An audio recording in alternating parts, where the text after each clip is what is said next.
will get you up there. Okay, so the caret is what you go up.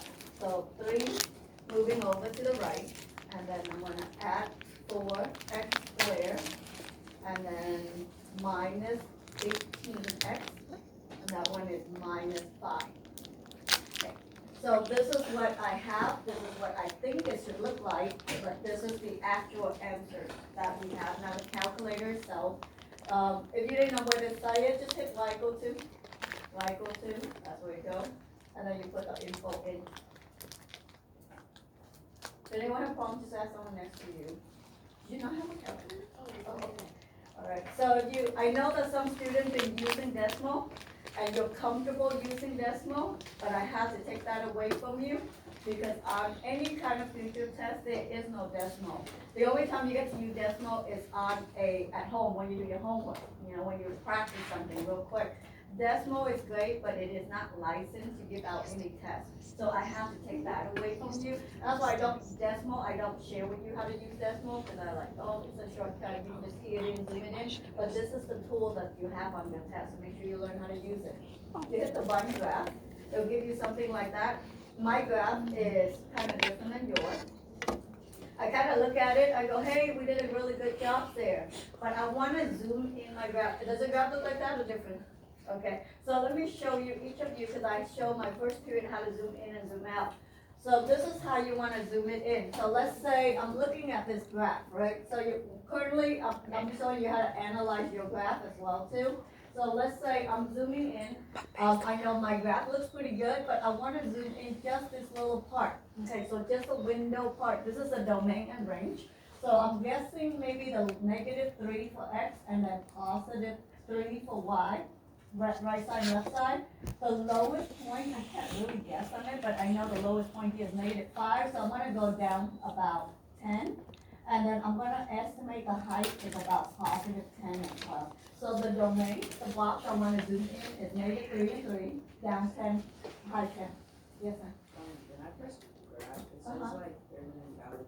Okay, I'll show you how to do that in case if that happened on your test. So let's say you got y equal to. All right, you see the top one, you actually have something highlighted. Yeah? You have it? Does it have Well, it highlight? says plot 1, plot 2. Okay, did you see it like, does it go pink? Does it go like this? See it? Anything up there highlight? Okay, good. All right, if your calculator, if you borrow a calculator and that's what you set, see one of them is highlighted, all you have to do is go up. And then hit enter, it is now unhighlighted, and you do that. Okay. Is it what? Huh? Okay, go up again. Okay, then I'll show you what the window range looks like. Okay, so does that work? If that doesn't highlight, make sure all the highlight up here is all clear. It's just like nothing there is highlight. Does it work on here? Okay, so now let's talk about the windows. Some kids play with it on first period, as you know, I give it out to my CP. So we want to check on the windows. So let's go with the window part. See how if you hit the button window, that's when it's going to change the domain and the range. So the x-min, I want to do the -3, just because I want to change it to -3. Hit negative, okay? Some of the kids might hit the minus, so that's why the domain doesn't work.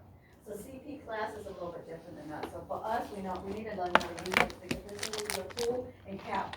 The CP class, I just borrow it, at least they just get to see it. So -3, +3, I want to do the left and the right.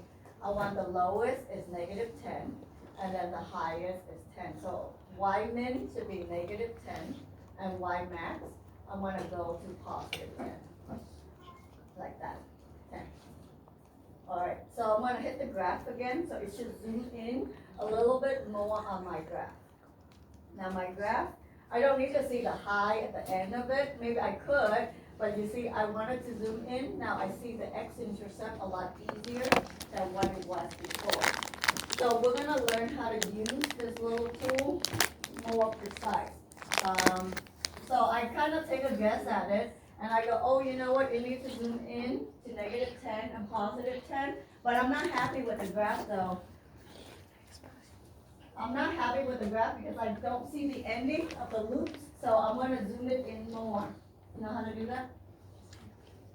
Let's try it again. I wanna open up a little bit more on the bottom here, and I wanna open up higher. So I'm gonna hit window. I'm happy with the X though, but I'm not happy with the Y. So I'm gonna go down to the Y min. I might open to -20, and then I'm gonna go to the Y max, and I'm gonna open up to 20. So maybe the calculator might open up more loops. So there you go. I'm happy with it now. I get to see all the min and all the max. I get to see the local min and the local max, and I see all my x-intercept more precise. So this is how you use this tool. Use that in calculus, because that's how it works. So now I can point out more on my graph. So here's my initial thought. This is all we got initially, but now with a calculator, I'm gonna be more precise. That number, if I have to take a guess, it's about -2.8-ish. And if I even want it more precise, I'm gonna, if you hit the button, on the arrow, it actually moves along the curve for you. So let me see if, that works. So if you hit the button on like the arrow, it got those dots, it moved for you. So let's see if I wanted to go all the way to there, just to take a guess on what is my x-intercept. It's about -1.7, 1.8. My number says off. Let me go ahead and write it down.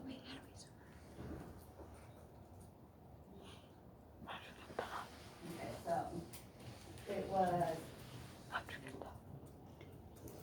-1.8. And then I'm gonna zoom it out again. So we're gonna stroll along and study to see what's the other intercept, zeros. So your homework today is basically learn how to use a calculator. But, you know, we kind of guessed it already, so it's the same lesson as yesterday, but I want to teach you how to use this calculator. And so my guess on this one's here now, it is -0.3. So this point right here is -0.3. And then the last one, I should be about 1.5. According to calculator, I get those points. Without a calculator, there's no way I guess on the number. We can't factor, we can't do anything about it, it just goes. And then if I were to take the local min and the local max, I can also try too. I'm gonna go see what's a local min and local max and see if I can move that up. So I wanna know the local max. Yeah.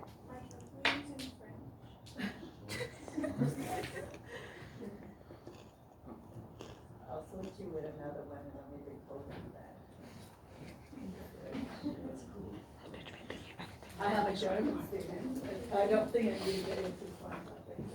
Yeah.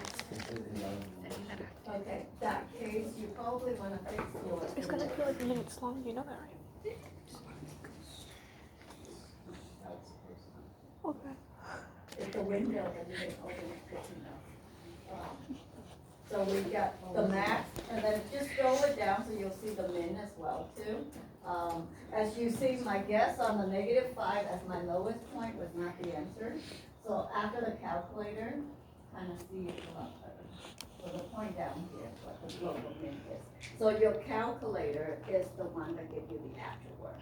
And that's what calculus will teach you. We will find these points out, but for next year, once you know how to use a calculator, we have methods to find these loops. So that's what all today is a lesson. I wanna go ahead and zoom it up so we can practice. We just wanna talk some couple vocabulary words, but I wanna give you time in class to practice using the calculator. And then, you know, I'll try to see if I can fix or show you how to fix calculator if things go wrong. Because I know when students borrow the calculator, when you take the SAT, some students do borrow my calculator. I only give it out to students that I trust, because they're my money, so I trust them. And so if you wanna borrow these on your SAT, make sure you let me know. Okay, so I want you to use a calculator to match these questions. Alright, so you go to this slide, use a calculator, learn how to match it up. I mean, I could match it without a calculator, by the way. You can try it, match it without a calculator, and then use a calculator to see if it is right. Okay, so we're practicing it. Learn to zoom in your calculator to see more precise number. So let's do that right now, and then I'm gonna fix this French calculator. Interesting.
My cousin's is fluent in French, I would hate to bring it home to him.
Yes.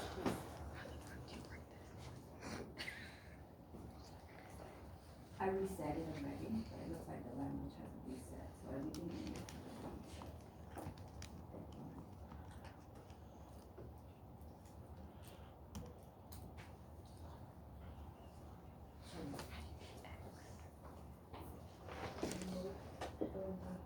Oh, that's what the language is.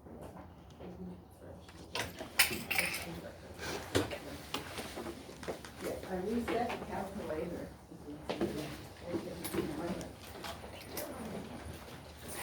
So how did it go for us on this slide? I'm gonna analyzing it, because what if this test is not calculator based? Can we do it without the calculator? So now we got the calculator, it's easy, we just press it in, we zoom it in, and we work around it. But could we do it without a calculator? Probably, we did it in first period, because I wasn't gonna get them to use calculator. So we worked through them and they followed it, so then therefore I decided to throw a calculator at them. So I was pretty interesting. For this ones here, we know how to factor, so that will give us x and x. That will be a positive 2 and then positive 1. So the x-intercept is negative 2 and negative 1. Since that's the second power, it's gonna curve upward. So I'm looking at the pictures that has negative 2 and negative 1, so this will be matching up with B. So the only options I have here is A, since we can't really factor, I don't wanna go through the quadratic equation. So I know the curve is gonna go upward, I don't know the dot is, but I know the bottom here is negative 4. So then I can see A will match it up with this, because the intercept here is 4 and the curve is going upward. I didn't even have to factor it, it's like our brain can work fast. That's what our part for today is too. So I want to work fast on with our brain, and then how do we match? So C, I know the y-intercept is at 1, and it's an extra third power, so therefore something look like this, maybe. Okay, so something look like that, and it might cross it at 1. So it's a right-hand side, anything that crosses 1, so the only thing I would match it up here is the C.